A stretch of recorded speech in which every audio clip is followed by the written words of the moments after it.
Hello everyone, welcome back to another episode of How to Log In. In today's video, I'm going to help you learn how to sign up for ESPN Plus. ESPN Plus is an American over-the-top subscription video streaming service available in the United States. It is owned by Disney Media and Entertainment Distribution in partnership with ESPN Inc. In order to sign up for ESPN Plus, go click open your web browser and search for Plus.espn.com and search. You'll end up in the official website of ESPN Plus. If you already have an account, you can go ahead and tap on the login button in the upper right corner, or if you don't have an account yet, you can tap on the sign up option at the bottom in the login box.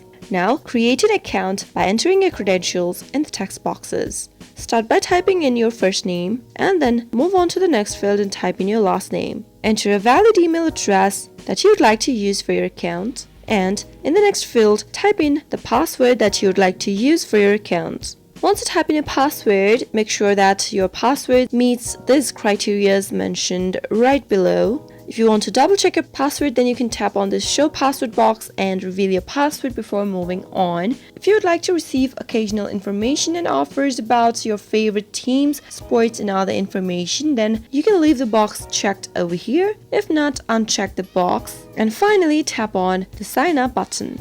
And soon after you do that, you'll be able to sign up for ESPN Plus quick and easy. I hope you found the video to be helpful. If you did, go ahead and give us a thumbs up. Comment down below in the comment box if you have a question or a feedback for us. I'll soon be back with more tutorial episodes. Goodbye till then.